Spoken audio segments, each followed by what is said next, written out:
الحمد لله المهدي المعيد الولي الحميد، والصلاة والسلام على سيد المرسلين خاتم النبيين شفيع المذنبين رحمة للعالمين راحة العاشقين سيد العرب والعجم سيد الأولين والآخرين سيدنا وحبيبنا وكريمنا وطبيبنا وشفيعنا وملجأنا ومأوانا محمدا عبده ورسوله بالهدى ودين الحق يرسله. أما بعد فأعوذ بالله من الشيطان اللعين الرجيم. بسم الله الرحمن الرحيم. فقد قال الله تعالى في الكلام المجيد والفرقان الحميد: بسم الله الرحمن الرحيم. وكلا نقص عليك من أنباء الرسل ما نثبت به فؤادك. قال الله تعالى بشأن حبيبه: إن الله وملائكته يصلون على النبي يا أيها الذين آمنوا صلوا عليه وسلموا تسليما.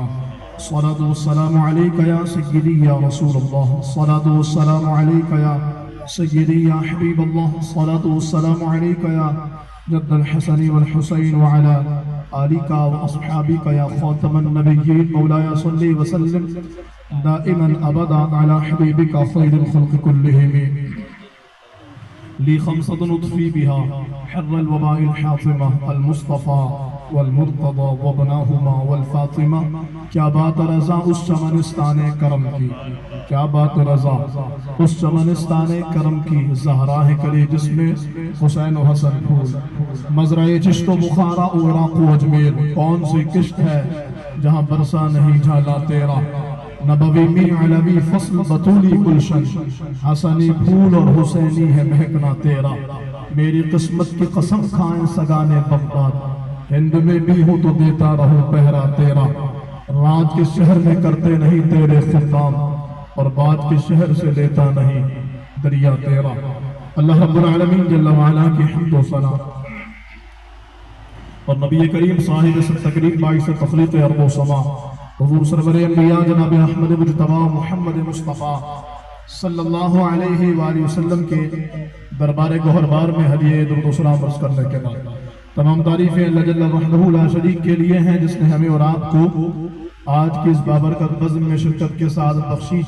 قبلہ مخدوم محترم حضرت علام قبلہ طاہر شاہ صاحب دامت اللہ علینا نبی رئیست و فاضل کی موجودگی میں، اور آپ تمام حاضرین و سامعین جن کا یقیناً کسی نہ کسی زاویے سے صدر فاضل رحمہ اللہ سے تعلق بنتا ہوگا. کسی کا نسبی تعلق ہوگا تو کسی کا قلبی تعلق ہوگا. کوئی روحانی طور پر قبلہ صدر فاضل سے فیض یافتہ ہوگا. یہ ٹھیک ہے کہ میری نگاہیں جو دیکھ رہی ہیں اس اعتبار سے تو آپ میں سے کوئی بھی اس عمر کا نہیں ہے کہ صدر فاضل کی حیات مبارکہ میں انہوں نے وقت گزارا ہو، لیکن یہ ضرور ہے کہ یقیناً اللہ تعالیٰ نے ہمیں اپنے ولیوں سے ایک ایسا روحانی لگاؤ، ایسا روحانی تعلق عطا فرمایا ہے کہ اللہ کا ولی صدیوں پہلے بھی گزرا ہو، اللہ کے ولی نے صدیوں پہلے بھی اس دار فانی سے کوچ فرمایا ہو. اس کے باوجود جو قلب ہے اور قلب کے اندر جو ولیوں سے محبت اللہ نے رکھی ہے، جس کے بارے میں خود رسول خدا صلی اللہ علیہ وسلم کی وہ حدیث پاک ہے جس میں میرے محبوب علیہ السلام نے فرمایا کہ جب اللہ تعالیٰ کسی کو اپنا مقرب و محبوب بناتا ہے تو پھر اللہ رب العالمین اس ولی کی محبت کو پہلے آسمان والوں میں پیدا فرمانے کے بعد پھر ثم یوضع له القبول فی الارض. بخاری مسلم کی حدیث پاک کے الفاظ ہیں. اللہ فرماتا ہے کہ پھر اللہ تعالیٰ خود اپنے ولی کی محبت کو اپنے بندوں کے دلوں میں پیدا فرما دیتا ہے. تو پھر یہ ضروری نہیں ہے کہ ولی کا زمانہ پایا، یہ بھی ضروری نہیں ہے کہ اس کو دیکھا، یہ بھی ضروری نہیں کہ اس کے چہرے سے، اس کے حسن سے، اس کے الفاظ سے، اس کے جملوں سے، اس کی آواز سے یا اس کی شفقت و اخلاق و کردار سے متاثر ہوئے ہو. محض اتنا کافی ہے کہ کوئی شخص اللہ کی بارگاہ میں بلند مقام رکھتا ہو، اللہ تعالیٰ اس کے بلند مرتبے کی وجہ کر اپنے ایمان والے بندوں کے دلوں میں اپنے اس ولی کی محبت کو پیدا کر دیتا ہے. تو اگر آج ہم قبلہ صدر فاضل رحمہ اللہ کے عرص پاک کی اس بزم میں موجود ہیں تو اگر کسی کا کوئی نسبی تعلق نہ بھی ہو تو یہ بات ہمارے قلب کے اطمینان کے لیے کافی ہے کہ الحمدللہ ہمارے دلوں میں ایمان موجود ہے جبھی اللہ تعالیٰ نے ان کے ذکر کی توفیق دی. اور پھر اس حدیث پاک کی بڑی تفصیل ہے لیکن جو میرے پاس وقت ہے وہ اس کا تقاضا نہیں کرتا. ایک جملہ بول کر کے میں اپنے موضوع پر آؤں، اور وہ یہ ہے کہ جب اللہ تعالیٰ زمین والوں کے دلوں میں ولی کی محبت کو پیدا کرتا ہے ثم یوضع له القبول فی الارض ہے، فی المسلم نہیں ہے، فی المؤمن نہیں ہے، بلکہ اللہ فرماتا ہے حدیث قدسی میں کہ اللہ تعالیٰ پھر ولی کی محبت کو دلوں میں پیدا کرتا ہے. کس کے دل میں پیدا کرتا ہے؟ تو فرمایا ایک حدیث پاک میں ابن کثیر نے لکھا، رسول اللہ صلی اللہ علیہ وآلہ وسلم نے فرمایا اللہ اہل ایمان کے دل میں ولی کی محبت کو پیدا فرماتا ہے. تو جب دل میں ایمان ہوگا تو ولی کی محبت ہوگی. ایسے بہت سارے لوگ آپ کو ملیں گے کہ میں پہلے ذکر کرتا تھا ان کا اب نہیں کرتا. آپ کہیں گے تمہاری محرومی ہے، پہلے دل میں ایمان تھا نہیں ہے. اس میں مسئلہ اس بات کا تو ہے ہی نہیں کہ تو نے کوئی تیر مار لیا کہ پہلے ولی کا ذکر کرتا اب نہیں کرتا. نہیں، اب میں عرس نہیں کرتا، اب میں ولی کی باتیں نہیں کرتا، اب میں صرف اللہ اللہ کرتا ہوں. ہم نے کہا یہ بھی حقیقت ہے کہ ولیوں کا ذکر اللہ ہی کا ذکر ہے، جبھی تو اللہ پیدا کر رہا ہے دل میں. اگر ولی کا ذکر ذکر خدا کے منافی ہوتا یا ولی کا ذکر ولی کی محبت اللہ کے ذکر کے مقابل یا اپوزیشن ہوتی تو اللہ کیوں پیدا کرتا؟ پھر تو یہ ہوتا کہ اللہ تعالیٰ ولی کی محبت کو دلوں سے نکالتا ہے، کیونکہ ولی کی محبت اللہ کی محبت کا اپوزیشن ہوتی. لیکن یہاں تو اگر اللہ تعالیٰ خود ولی کی محبت کو پیدا کر رہا ہے تو گویا اللہ والے کی محبت یہ اللہ ہی کی محبت ہے. اللہ والے کی محبت یہ اللہ ہی کی محبت ہے. اور جب اللہ تعالیٰ دلوں میں محبت کو پیدا فرما رہا ہے، سب کے دل میں نہیں ہے، صرف اس کے دل میں جہاں ایمان ہے. تو کوئی کہے کہ پہلے میں ذکر کرتا تھا، پہلے میں خواجہ صاحب کی بڑی چھٹی کرتا تھا، میں داتا صاحب کا دن مناتا تھا، غوث پاک سے بڑا پیار تھا، میں اعلیٰ حضرت امام رسول سے بڑی محبت رکھتا تھا، لیکن اب میرے دل میں یہ باتیں نہیں ہیں. اور پھر کوئی بھی اس کے ہیلے بہانے بیان کرے اب تیری محرومی ہے. حدیث تو کہتی ہے پہلے دل میں ایمان تھا جبھی ولی کی محبت تھی. کوئی کہے یار پہلے میں ذکر نہیں کرتا تھا لیکن اب مجھے امام سنت سے محبت ہے، اب مجھے صدر الفاضل سے پیار ہو گیا، اب مجھے صدر الشریعہ سے عقیدت ہے، اب میں اللہ والوں سے بڑی محبت محسوس کرتا ہوں. آپ کہتے تجھے مبارک ہو، پہلے ایمان نہیں تھا لیکن اب آ گیا. کیونکہ ولی کی محبت آتی وہی ہے جہاں ایمان ہو. یہ لازم و ملزوم ہے کہ جہاں ایمان ہو وہاں ولی کی محبت ہے، اور جہاں ولی کی محبت ہو وہاں یقیناً ایمان موجود ہوگا. آج جس ہستی کا ذکر کرنا ہے یقیناً ماضی قریب کی وہ شخصیت، ہم اپنے اکابرین کا ذکر سنتے رہتے ہیں اور اپنے اسلاف کی باتوں سے اپنے دلوں کو مزید مضبوط کرتے ہیں اور اپنی آنکھوں کو ٹھنڈا بھی کرتے ہیں. قرآن بھی کہتا ہے ولیوں کا ذکر کرنا اور پیاروں کا ذکر کرنا.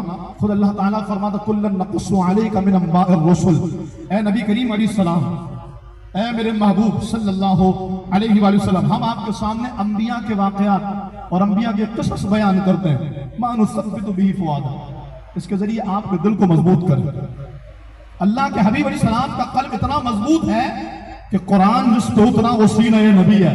قرآن کہتا لو انزلنا هذا القرآن على جبل لرأيته خاشعا متصدعا من خشية الله. اگر اس قرآن کو پہاڑ میں اتارتے تو اللہ کے خوف سے رضا ہو جاتا.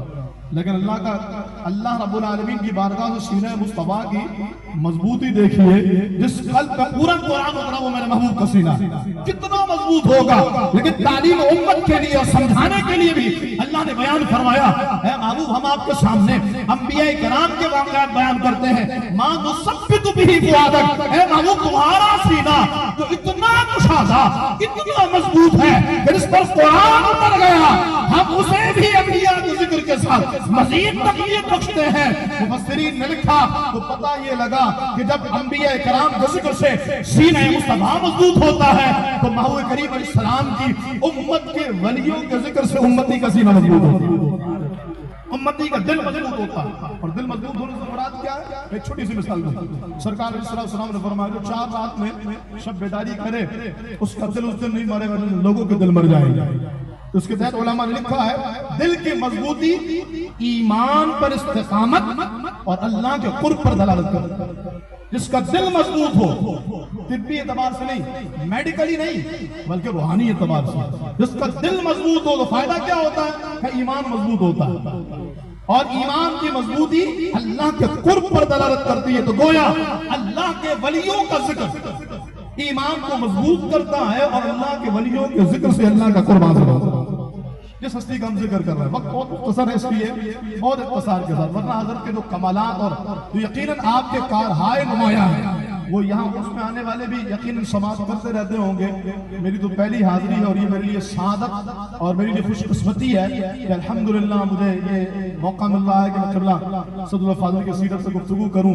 آج صبح میں اپنے ادارے میں تھا جہاں میں تدریس کرتا ہوں. میں نے استاد صاحب سے یار اس کی استاد صاحب مجھے تقریر کرنی ہے تو میرے استاد صاحب نے بھی اس بات میں بڑی خوشی کا اظہار کیا, اس لیے کہ تقریر تو بندہ بہت کرتا ہے کراچی میں اور پاکستان بھر میں, لیکن وہ تقریر کہ جو کہ خود ایک ایسی شخصیت کے بارے میں ہو جس سے ہمارا قلبی تعلق ہو, جس سے ہمارا روحانی تعلق ہو, اور صرف قلبی اور روحانی تعلق نہیں جس کو امت پر احسان ہو.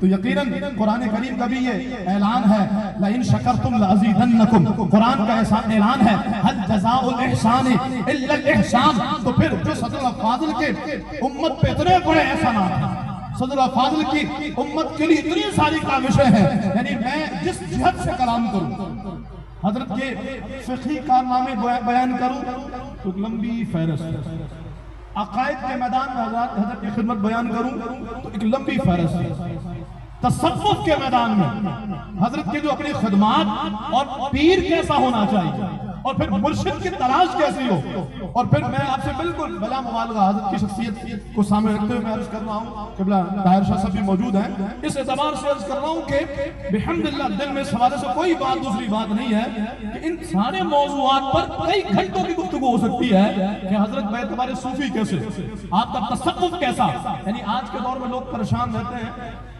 پیر کس کو بنائے. قبلہ صدر الفاضل رحمہ اللہ کی شخصیت بہترین رول ماڈل ہے. اگر کوئی حضرت کی سیرت کو پڑھے تو بڑی آسانی سے مرشد کامل کو تلاش کر لیتا ہے.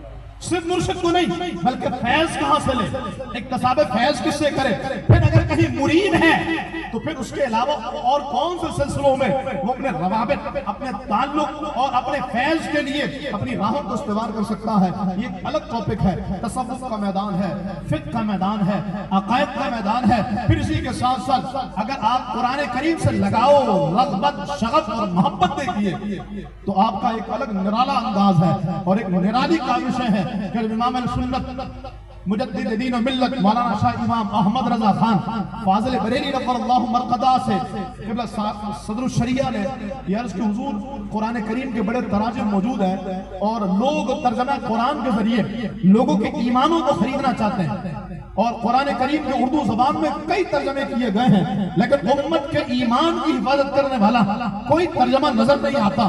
تو حضور ایسا کیجئے کہ آپ بھی ترجمہ قرآن لکھیے.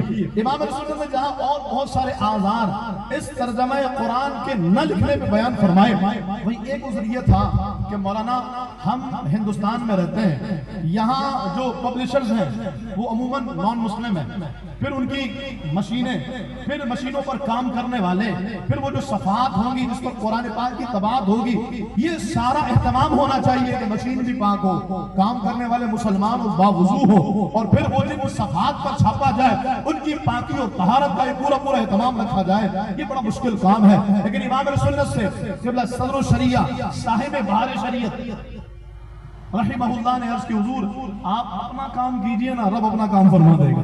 رب کسی بندے کو مقرر فرما دے گا کہ جو قرآن کریم کی خدمت انجام دے. اور آپ جانتے ہیں قبلہ امام سنت نے جب قرآن کا وہ ترجمہ لکھوایا جو آج بھی ایمان والوں کی ایمان کی حفاظت پر ڈال ہے, اہل ایمان تو کیوں پریشان ہے, رہبری کو تیری کنز ایمان ہے, ہر قدم پہ یہ تیرا نگہبان ہے, یا خدا یہ امانت سلامت رہے. میرے امام نے ترجمہ قرآن لکھوایا, صاحب بارش نے اس کو لکھتے, اور اس پر ایک تفصیلی گفتگو ہے کہ کیسے لکھا گیا اور کیسے اس کی چھان بین ہوئی اور صاحب بارش اس کے لیے کتنی محنت کرتے تھے. امام رسول نے ترجمہ لکھوا دیا.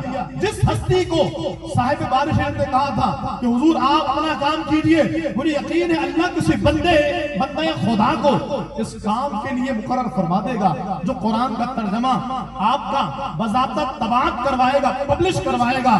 آپ جانتے ہیں وہ ہستی جس نے ترجمہ قرآن کنز الایمان کو پہلی بار پبلش کروایا وہ کوئی اور ہستی نہیں, وہی ہستی ہے جن کے آنکھوں سے پاک موجود ہیں. قبلہ صدر الفاضل بدر المماثل قبلہ سید محمد نعیم الدین مراد آبادی رحمۃ اللہ تعالی علیہ. قرآن کی خدمت, ترجمہ قرآن جو امت تک پہنچا ہے یہ امام اہل سنت کا بہت بڑا کام ہے. لیکن میں کہتا ہوں کہ جہاں امام اہل سنت کی بہت ساری کتابیں، بہت سارے مقبولے ایسے ہیں جو نہیں ملتے، جن کی تماہت نہیں ہو سکتی. یعنی اہل علم کے درمیان بیٹھے تو بندہ سر پکڑ کے بیٹھ جاتا ہے.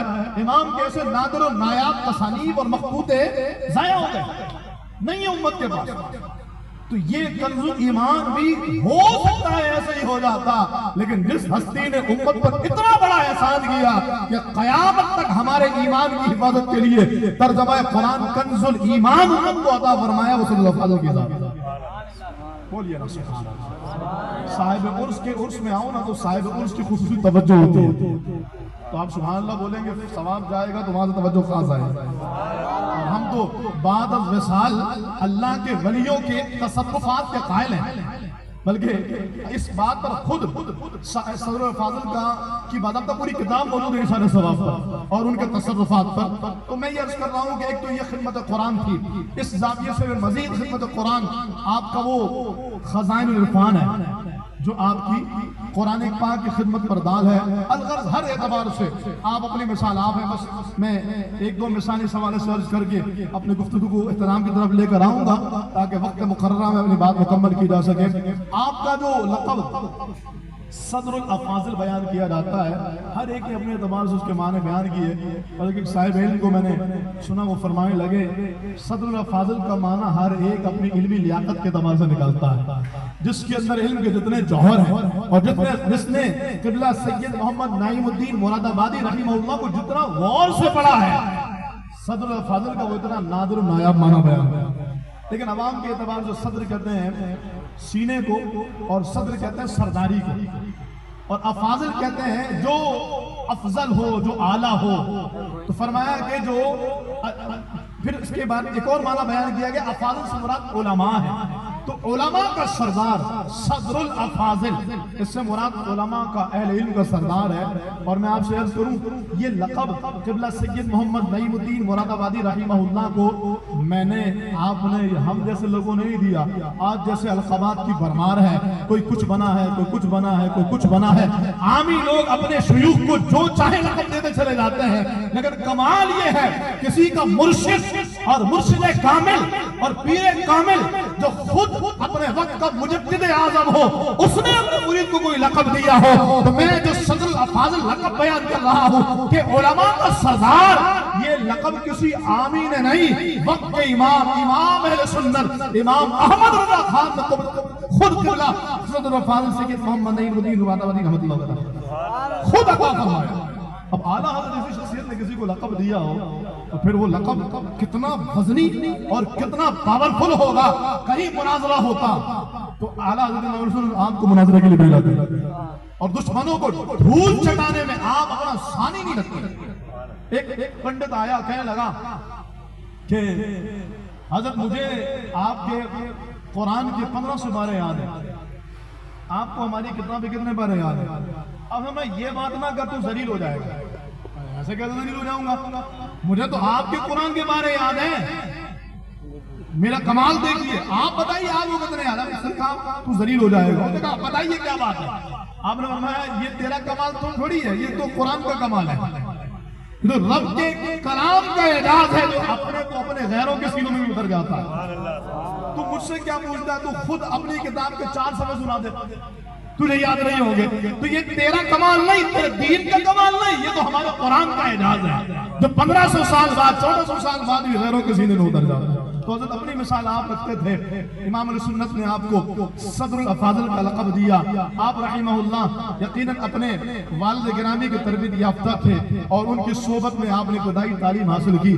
آپ کے والد گرامی سید معین الدین رحمہ اللہ، بڑے کمال کی چیز ہے. بندہ یقیناً کہتے ہیں نا ماں باپ جیسے ہوتے ہیں نا تو اولاد ماں باپ کا پرتو ہوتی ہے. اور اگر ماں باپ اپنی ہی منہج پر اولاد کی تربیت کرے تو اولاد بھی ویسی نرالی نکلتی ہے. سید معین الدین جو اعلیٰ حضرت جو قبلہ صدر الافاضل کے والد گرامی ہیں، آپ خود قبلہ امام علیہ سنت کے مرید ہیں. بولیے سبحان اللہ.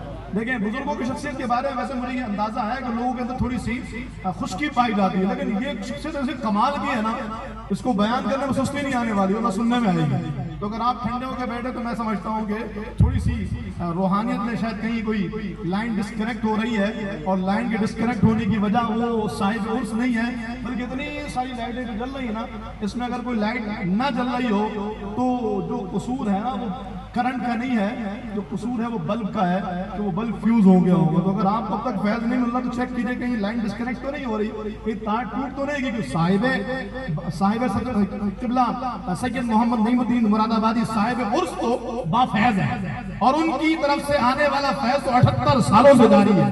میں کہوں کہ جس پاکستان میں آپ بیٹھے ہیں یہ بھی قبلہ صاحب عرس کا ہی فیضان ہے۔ جب جناح صاحب بھی پاکستان کے مطالبے سے دستبردار ہونے لگ گئے، دنیا جانتی کوئی ڈھکی چھپی بات نہیں ہے، تو پورے قد کے ساتھ جو آپ نے سنی کانفرنسز کرا کر کے، آل انڈیا کانفرنسز کرا کے جناح صاحب سمیت تمام لوگوں کو یہ پیغام دیا، اگر آپ ساتھ ہیں تو ہم آپ کے ساتھ کھڑے ہیں، لیکن اگر آپ پیچھے ہٹیں گے تو یاد رکھیے گا کہ ہم پاکستان بنانے کے مطالبے سے دستبردار نہیں ہوں گے، اور انشاءاللہ علماء اہل سنت پاکستان بنا کر کے رہیں گے۔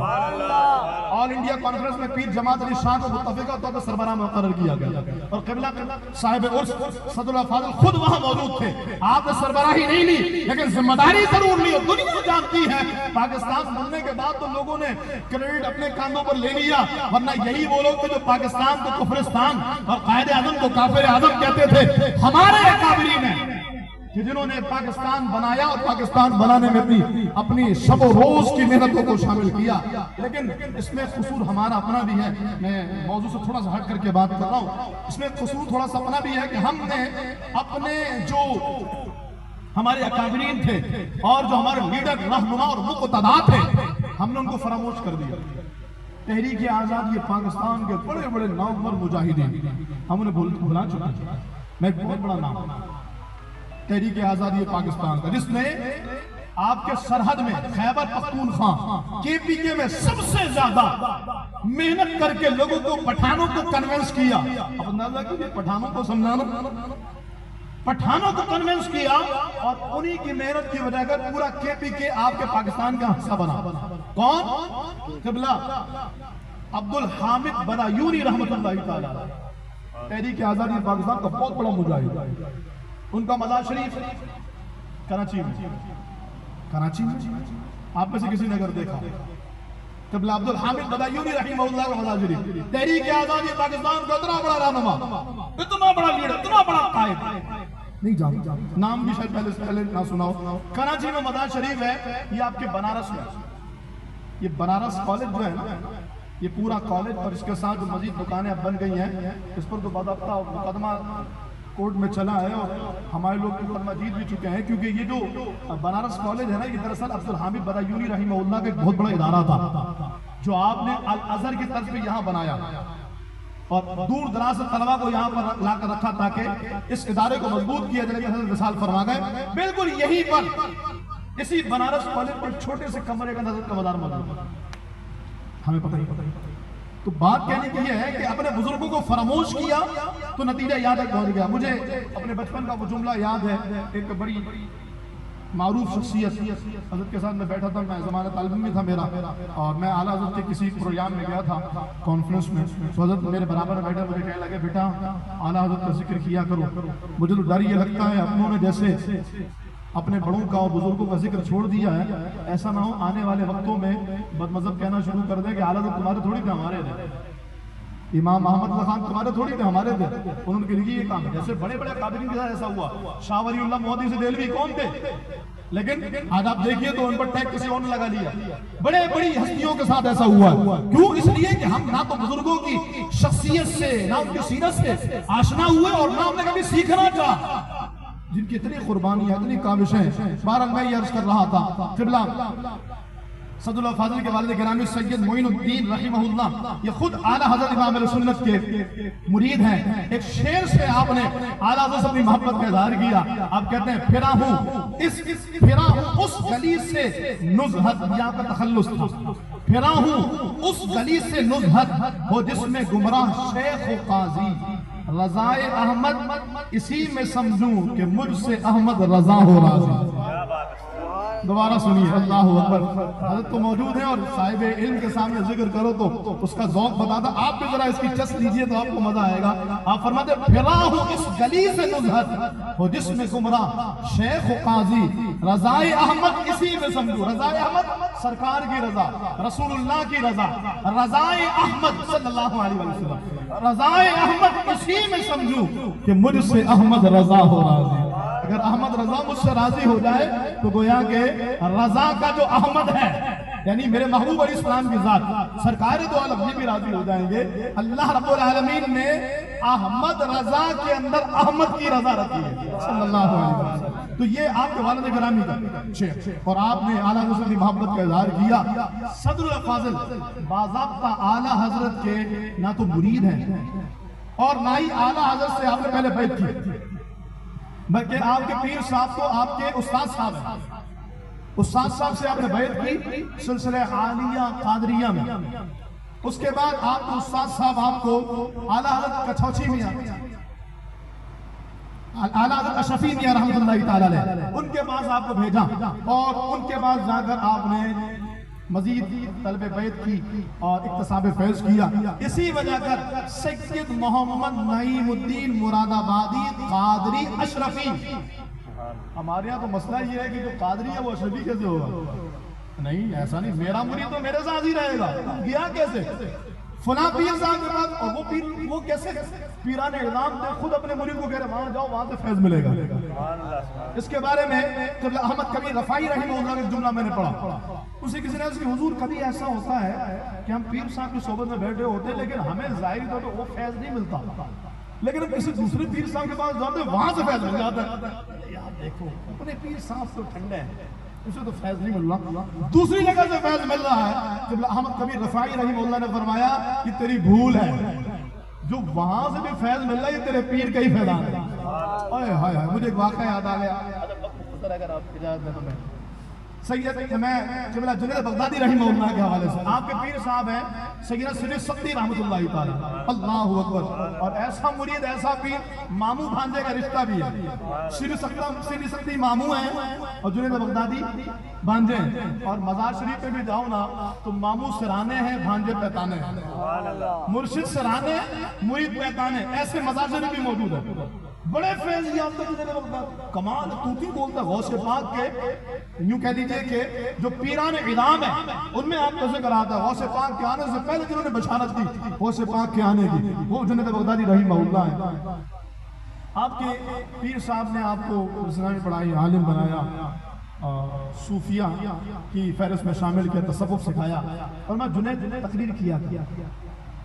اب جنید بغدادی تقریر نہیں کرتے، جی استاد صاحب، جی حضرت صاحب، جنہیں تقریر کیا کرو، جنہیں تقریر کیا کرو، لیکن آپ جو ہے نا وہ کہتے ہیں مجھ سے تقریر ہوتی نہیں، تو آپ رحمہ اللہ اس بات کو ٹالتے رہے۔ ایک روز آپ سوئے تو خواب میں قسمت انگڑائی لے کر جاگو، اور خود وہ آ گئے جن کے لیے رب نے کائنات بنائی۔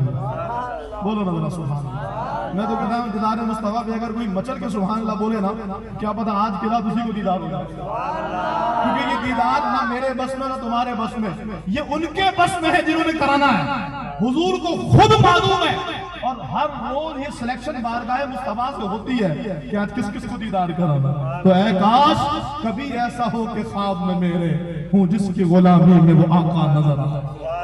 تو جنید بغدادی کہتے ہیں میں سویا، خواب میں محبوب آ گئے صلی اللہ علیہ وآلہ وسلم، حضور نے بڑی شفقتیں فرمائی، اور جاتے جاتے پلٹ کے مجھے دیکھا، فرمایا جنید تقریر کیا۔ میں کہا بس یا رسول اللہ ہو گیا، تقریر کیا کر، حضور نے بھی یہی فرمایا جنید تقریر کیا کر۔ میں کہا ہو گیا یا رسول اللہ، بس اب کروں گا۔ سرکار تشریف لے گئے، آنکھ کھلی، فجر کا وقت تھا، جلدی جلدی مسجد گیا، 7ویں یا 5ویں صف میں مجھے جگہ ملی، پیر صاحب قبلہ سری سختی رحمۃ اللہ تعالی نماز پڑھا رہے ہیں، میں نماز پڑھا اور میں تو بڑا خوش ہو رہا ہوں، آج تو مجھ پہ وہ کرم ہوا جو پیر صاحب پہ نہیں ہو، آج تو مجھ پہ سرکار کی زیارت، آج تو مجھ پہ سرکار کے کرم، پھر شفقتیں ہوئی ہوں، پھر محبتوں سے نوازا گیا، پھر میں بڑا خوش، نماز پڑھی اسی سرور کی کیفیت میں۔ نماز کے بعد دعا کے بعد پیر صاحب نے مجھے کہا جنید آگے آئے، قبلہ جنید بغدادی کو اپنے برابر میں بٹھا، یہاں پہ اب پیر صاحب لوگوں سے گفتگو فرماتے فرماتے متوجہ ہوئے، کہا جنید اب تو تقریر کرو گے نا؟ سبحان اللہ بغدادی کہتے ہیں، میں نے کہا کیوں پیر صاحب، کیوں پیر صاحب ابھی کوئی خان بات ہے کیا؟ پھر پیر صاحب خاموش، پھر مریدین سے متوجہ ہو گئے، پھر تھوڑے بعد کہا جنید اب تو تقریر کرو گے نا؟ میں نے پھر وہی کہ یار پیر صاحب کو تھوڑی معلوم ہوگا مجھ پہ اتنا بڑا کرم ہوا ہے، یہ تو حضور نے مجھے کہہ دیا ہے، تو اب پیر صاحب کیسے کیوں بول رہا ہے؟ میں نے کہا کیوں حضرت کوئی خاص بات ہے کیا؟ پھر حضرت متوجہ ہو گئے مریدین کی طرف، تیسری بار کہا جنید اب تو تقریر کرو گے نا؟ پھر میں نے وہی جواب دیا، اب جلال میں آ کے سرخ ہو گئی، اور میں کیا سمجھتا ہے رات میں جو کرم ہوا ایسے ہی ہو گئے ہیں؟ سبحان اللہ کہا میرے محبوب کا گزر جب بغداد کی گلیوں سے ہوا تو میں نے محبوب کی بارگاہ میں عرض کی یا رسول اللہ ایک ہی مرید ہے جس کو عالم بھی بنایا ہے صوفی بھی بنایا ہے، پرسوں سے کہہ رہے تقریر کیا کر تقریر کیا کر تقریر کیا کر، لیکن وہ تیار نہیں ہوتا، تو یا رسول اللہ جب آپ کا گزر بغداد کی گلیوں سے ہو تو میرے مرید پہ بھی کرم فرما کے خود ہی فرما دی تقریر کیا کرو، آپ کے کہنے سے منع نہیں کرے گا، وہ تقریر کرنا شروع کر دے گا۔ اللہ اکبر! جنید بغدادی نے چیخ ماری، گربان پھاڑے، پیر صاحب کے قدموں میں گر گئے، کہا حضور مجھے نہیں پتا تھا یہ جو کرم ہوا ہے وہ بھی آپ کے کہنے پہ ہوا۔ تو مرید کو جو بھی فیض ملتا اگر صاحب شریعت پیر، ہاں ایسا نہ ہو میں پیر کے قصیدے پڑھوں آپ ڈبہ پیروں کے پیچھے چلے جائیں، جن کی داڑھی بھی نہ ہو جو نمازی بھی نہ پڑھے، دو نمبر پیر نہیں، پیر وہی ہے جس کو اعلیٰ حضرت نے پیر بتا دیا۔ ہاں امام صدر فاضل کی محفل میں آئے اور پھر پیر ڈھونڈنے کے لیے کہیں اور چلے جائیں، امام نے فرمایا 4 شرائط ہے پیر کی، صحیح عقیدہ ہو، عالم ہو، فاسق مولد نہ ہو، یعنی 2 انگوٹھیاں 4 انگوٹھیاں موٹی موٹی انگوٹھیاں نہیں، وہ پیر نہیں ہو سکتا، داڑھی کٹ گئی، نمازیں چھوڑ دی، گالیاں بکتا ہے، پیر صاحب کی بڑی کرامت، گالیاں دیتے ہیں، ایسے ایسے مرید ہیں میرے پیر صاحب تو ایسے جس کو گالی دیتے ہیں اس کا کام ہو جاتا ہے۔ لعنت ہو تمہاری سوچ پر۔ میرے محبوب علیہ السلام پر قرآن اترا اور فرمایا کہ مومن کی شان یہ کہ والذین هم عن اللغو معرضون، کہ وہ فضول اور بے حیائی والی باتوں سے اعراض کرتے ہیں۔ ہم یہاں جو گالی دے وہ پیر ہے، بہرحال بات کہیں اور چلی جائے گی۔ میں یہ عرض کر رہا ہوں کہ جو بھی فیض ملتا ہے وہ قبلہ اپنے پیر صاحب کا ہی ہوتا ہے، یہ یاد رکھیے کہ پیر صاحب صاحب شریعت ہے۔ اب ہمارے یہاں مسئلہ یہ ہے کہ ان کے پاس نہ جاؤ، ان کے پاس نہ جاؤ، کسی کے پاس، یہاں پر بڑا فیض ہے، یہاں بڑا فیض ہے۔ مثال کے طور سے آج میری گفتگو یقیناً اس لیول کی نہیں ہے جس لیول کی شخصیت ہے، لیکن آپ کو کچھ سیکھنے کو مل گیا۔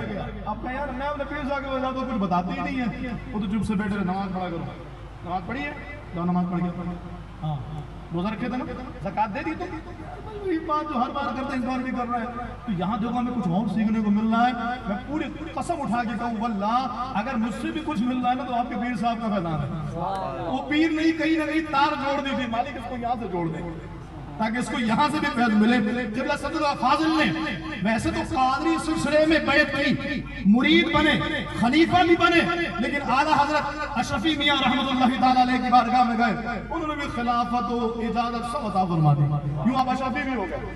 اس لیے عموماً جتنے نعیمی ہیں نا، نعیمی حضرات، وہ اشرفی بھی ہیں، کہ وہ فیضان تو ہے۔ اچھا پھر اب 2 جگہوں سے فیض مل رہا ہے، قادری بھی ہے، اشرفی بھی ہے۔ ویسے اشرفی جو ہوتا ہے قادری بھی ہوتا ہے، کیونکہ آگے جا کے چشتی اور قادری تو سلسلہ آیا تو اشرفی بنے۔ لیکن پھر امام رسول کی بارگاہ میں ایک بڑی طویل گفتگو ہے۔ امام رسول رحمہ اللہ کی بارگاہ میں آپ گئے، اعلیٰ حضرت سے پہلے ہی تعارف و شناسائی تھی، اور پھر فرماتے ہیں کوئی ایسا ہفتہ نہیں گزرتا تھا جب امام سنت کی بارگاہ میں حاضری نہ ہو۔ اعلیٰ حضرت سے بڑا تعلق اور شغف اور لگاؤ اور محبت ملتی تھی۔ امام سنت نے بھی آپ کو مرید بنایا، خلیفہ بنایا، اور ساری اجازت و خلافت عطا فرمائی۔ اعلیٰ حضرت نے جو اپنے 14 نامور خلفاء کا ذکر کیا ہے اشعار کی صورت میں، ان میں صدر فاضل کا نام غالباً 7ویں نمبر پہ آتا ہے۔ نامور اعلیٰ حضرت کے خلفاء میں آپ کا نام آتا ہے، کیونکہ اعلیٰ حضرت رحمہ اللہ سے خاص اقتضاب فیض صدر فاضل سید محمد نعیم الدین مراد آبادی رحمہ اللہ نے کیا، اور ان کا فیضان امت میں جاری و ساری فرمایا۔ صدر فاضل رحمہ اللہ کی شخصیت کے جیسے میں نے آپ کے سامنے کئی گوشے بیان کیے، انہی گوشوں میں سے ایک گوشہ میں نے یہ بیان کیا کہ آپ کا ایک بہت بڑا کارنامہ یہ ہے کہ آپ نے کنز الایمان کی تفسیر حواشی کی صورت میں خزائن العرفان لکھی۔ میں نے خان اس ٹاپک کا انتخاب اس لیے کیا، یعنی اس بات کو یہاں پر اس لیے میں آپ کے سامنے بیان کر رہا ہوں کہ ہمیں جیسے عوام آتی ہے، پبلک آتی ہے عرس میں، تو اس کو کیا کچھ ملنا ہے؟ ہم سے بزرگوں کے عرس میں آئے، نعرے لگائے، واہ واہ سبحان اللہ بولا اور چلے گئے۔ ہمارے بزرگوں نے کام دیکھے کیسے کی اور ان کی کردار کیسے نمایاں ہے۔ میں صدر فاضل جس شخصیت کا ذکر آپ کے سامنے کر رہا ہوں، یہ وہ ہستی ہیں اللہ اکبر کبیرہ کہ اگر آپ ان کی شخصیت کو دیکھیں تو انہوں نے جن لوگوں کو پڑھایا اور پڑھا کر عالم دین بنایا، آپ کے تلامذہ اور آپ کے شاگردوں میں قبلہ حکیم الامت اور مفتی احمد یار خان نعیمی رحمۃ اللہ تعالی علیہ، جتنے نعیمی ہیں نا سب آپ کے فیض یافتہ ہیں۔ تو یہ بالواسطہ، بلکہ یوں کہوں بلا واسطہ، مفتی احمد یار خان نعیمی رحمۃ اللہ تعالی علیہ قبلہ حکیم صدر فاضل کے شاگرد ہیں۔ ایسے ہی بانی دارالعلوم حزب الاحناف، بہت بڑا ادارہ، مرکز اہل سنت، اس کے جو سربراہ مولانا ابو البرکات سید احمد قادری نعیمی رحمۃ اللہ تعالی علیہ، یہ قبلہ صدر فاضل کے شاگرد اور آپ کے ہی فیض یافتہ، اور آپ نے ادارہ بنایا۔ آپ کے کراچی میں بہت بڑا مرکز اہل سنت، یعنی اس وقت کا مفتی اعظم بھی جہاں بیٹھا ہوا ہے، اللہ اکبر، کہاں بیٹھے؟ مفتی اعظم پاکستان مفتی منیب الرحمان صاحب کہاں بیٹھے؟ دارالعلوم نعیمیہ میں۔ دارالعلوم نعیمیہ کی بنیاد قبلہ حضرت علامہ مولانا محمد عمر نعیمی رحمۃ اللہ تعالی علیہ رکھی۔ یہ کون ہے؟ یہ قبلہ صدر فاضل کے شاگرد۔ بولو نا یار سبحان اللہ۔ آپ نے وہ 2 نمبر پیر جب اپنے عرس میں بلاتے ہیں نا تو مرید تو بڑا جم کر کے باتیں کرتا ہے۔ یہاں تو آپ صاحب شریعت، صاحب طریقت پیر کے عرس میں آئے ہیں تو بولو نا یا سبحان اللہ۔ تیسرے جو بہت بڑا نام، بہت بڑی شخصیت، بانی دارالعلوم حنفیہ بصیر پور اکاڑا، مولانا ابو الخیر نور اللہ نعیمی رحمۃ اللہ تعالی علیہ، یہ بھی قبلہ صدر فاضل کے شاگرد۔ چوتھا دارالعلوم نعیمیہ لاہور، یہ وہ دارالعلوم نعیمیہ کہ جہاں پر طالبان نے حملہ کیا اور ایک بہت بڑی شخصیت ان کو شہید کر دیا۔ طالبان کے خلاف پہلا فتویٰ اسی دارالعلوم نعیمیہ سے آیا۔ اس دارالعلوم نعیمیہ لاہور کے مفتی محمد حسین نعیمی صاحب، یہ بھی بلا واسطہ قبلہ صدر فاضل کے مرید بھی ہیں اور صدر فاضل کے شاگرد۔ اتنے بڑے بڑے نام اور اتنی بڑی بڑی خدمات آپ کے مریدین نے انجام دی، بندہ حیران رہ جاتا ہے کہ اللہ تعالیٰ نے ایسی شخصیت ہمیں عطا فرمائی ہے، اور الحمدللہ قبلہ صدر فاضل کا فیضان اللہ رب العالمین نے ہمیں عطا فرمایا۔ بس آخری بات، خزائن العرفان آپ کی تفسیر قرآن انتہائی مختصر اور جامع، اردو زبان میں بلا مبالغہ، یعنی ہم غیروں کی بات بھی کریں نا، اردو زبان میں بلا مبالغہ اتنی جامع اور مختصر تفسیر آپ کو کہیں اور بھی ملے گی جیسی خزائن العرفان ہے۔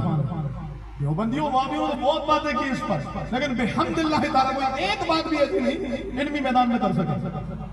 مجھ جیسا علماء کی جوتیاں اٹھانے والا بھی اللہ کے فضل سے خزائن العرفان پر کیے گئے جو ان کی طرف سے من گھڑت اعتراضات ہیں، اللہ کا فضل سے ہم اس کے جوابات دیتے ہیں اور وہ لاجواب ہو جاتے ہیں الحمدللہ۔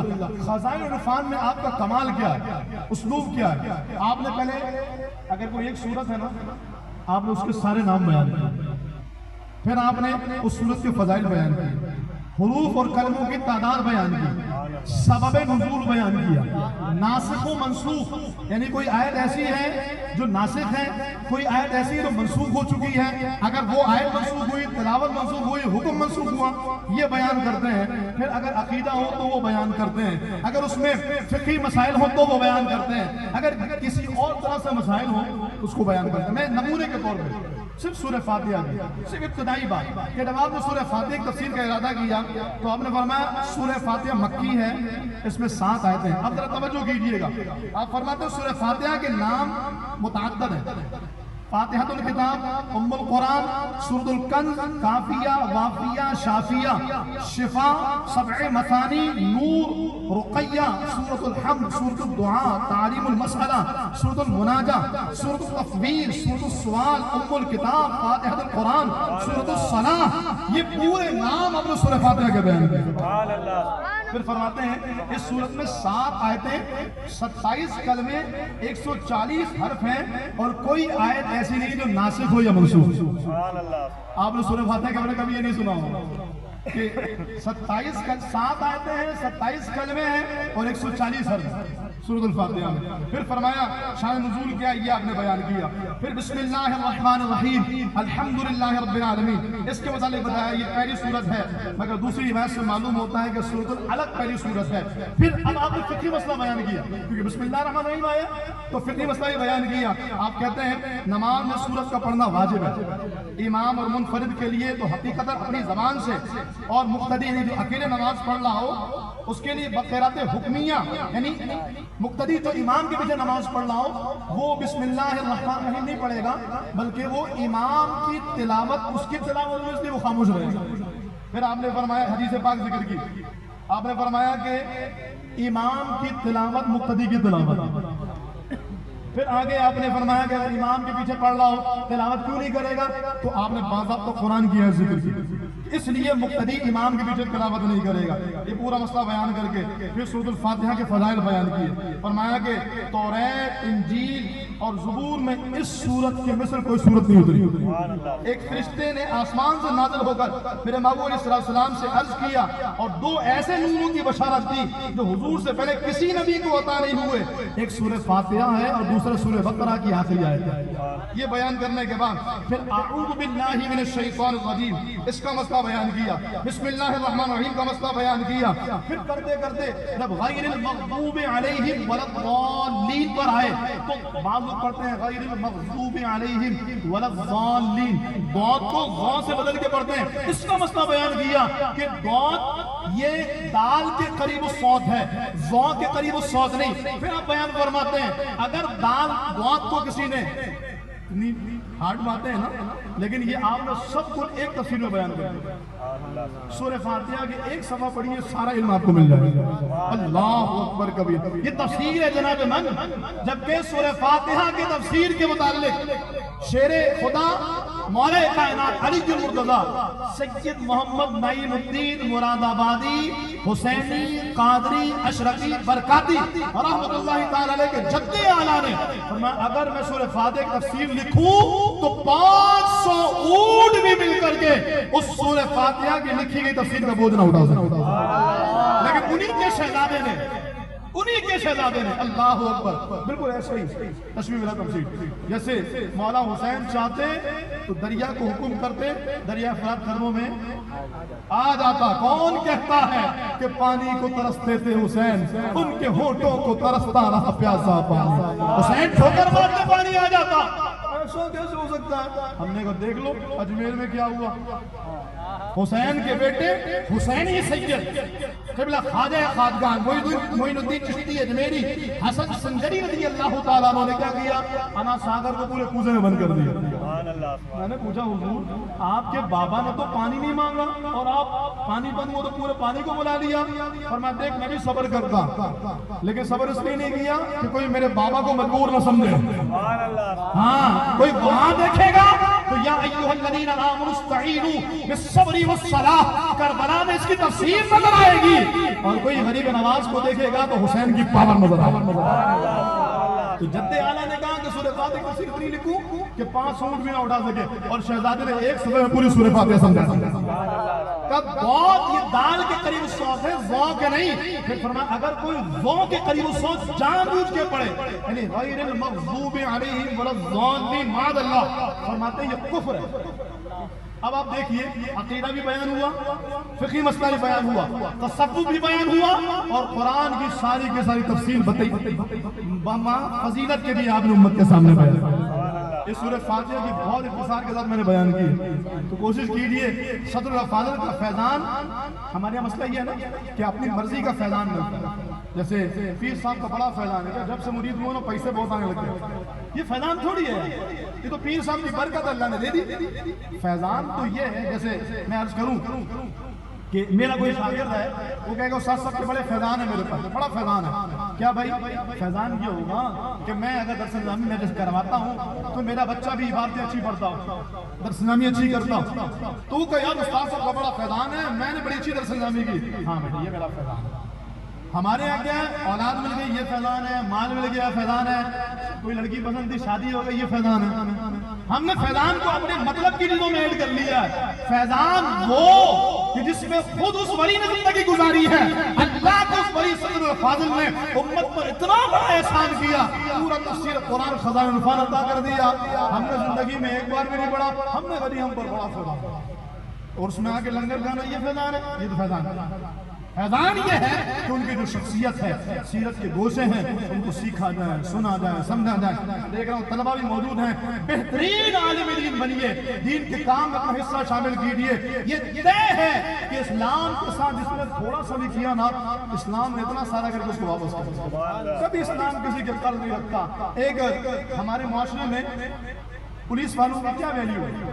ویسے غلط ہے اگر کوئی کاؤنٹ کرتا ہے تو، اگر جیسے اچھے لوگ ہیں تو یقیناً وہ ہمارے سیکیورٹی کے ادارے ہیں، ان کی رسپیکٹ دینی چاہیے انہیں۔ غلط لوگ تو یقیناً ہیں، وہ قابل مذمت بھی ہیں، لیکن ایک پولیس والا جس کو کوئی ویلیو نہ دیتا ہو، ہم نے دیکھا 40 سال حدیثیں پڑھانے والے نے اپنی دستار اتاری اس کے قدموں میں رکھ دی، کہا بیٹا ہم تو حدیثیں پڑھاتے رہ گئے، بازی تو لے گئے۔ ممتاز قادری رحمت اللہ تعالی، اور دستار کس نے رکھی؟ اللہ اکبر، امیر المجاہدین، فنا فی خاتم النبیین، علامہ حافظ خاتم حسین رضوی نفر اللہ۔ پھر ویل چیئر میں بیٹھا ہوا بابا، میں اپنے لیے کہوں تو یہ شعر مناظر، کوئی منہ نہ لگاتا تھا ہم کو، پاس تک نہ بیٹھاتا تھا ہم کو، جب سے تھاما ہے دامن نبی کا، دنیا والے ہمارے ہوئے ہیں۔ ویل چیئر میں بیٹھا ہوا بابا، بہت بڑا عالم، نصر نامی میں کتابیں موجود، 40 سال سے زائد حدیثیں پڑھتا رہا، لیکن جب حضور کے نام پہ کھڑا ہوا، کیسے ویل چیئر پہ تھا، کھڑا تو ہو نہیں سکتا تھا، لیکن امت کو ناموس کا مسئلہ سمجھایا۔ تو دیکھو 5 سال اس نے ناموس کا مسئلہ سمجھایا ہے، اس کے جنازے میں لوگ اس لیے آئے تھے کہ جنت کا ٹکٹ مل رہا۔ ختم نبوت زندہ باد زندہ باد تاجدار ختم نبوت زندہ باد زندہ من باد سب نبیا فاقتلوه من سب نبیا فاقتلوه لبیک لبیک لبیک یا رسول اللہ لبیک لبیک لبیک یا رسول اللہ لبیک لبیک لبیک یا رسول ویسے ماشاءاللہ بھائی کا رضبہ اللہ سلامت رکھے۔ میں نے تو قبلہ مرشد گرامی علامہ خادم سے رضوی نفر اللہ عمر قدر کا جملہ سنا، آپ نے فرمایا یہ جو نعرہ ہے نا، اس کا تقاضا یہ کلیجہ پھٹ بھی جائے تو یہ نعرے کا قدا نہ، ہمارے ہاتھ بھی نہ اٹھے یار۔ ہاں قبلہ بابا جی یہ سیاسی مسئلہ ہے، ہم اس میں نہیں بولتے۔ اللہ اکبر کبیرہ، حضور کے ناموس کا مسئلہ اور امت کو ناموس کا مسئلہ تو سمجھا گئے۔ اگر وہ بھی سیاسی تو جس کے عرص میں آئے نا وہ بھی بہت بڑے سیاستدان، الحمدللہ، یعنی پاکستان بنا ہی ان لوگوں کی سیاسی بصیرت کی وجہ کر ہے، ورنہ تو جناح صاحب بھی کمزور پڑ چکے تھے۔ اگر سید محمد نعیم الدین مراد آبادی اور ان جیسی صاحب بصیرت شخصیت جو سیاسی عبور مہارت اور کمان رکھتی تھی، اگر یہ میدان میں نہیں اترتے تو آج ہم بھی ان بنیوں کی غلامی میں نہیں گزار رہے ہوتے۔ آج ہم بھی جانوروں کی قربانی کے لیے گائے کی قربانی پر پابندی ہوتی۔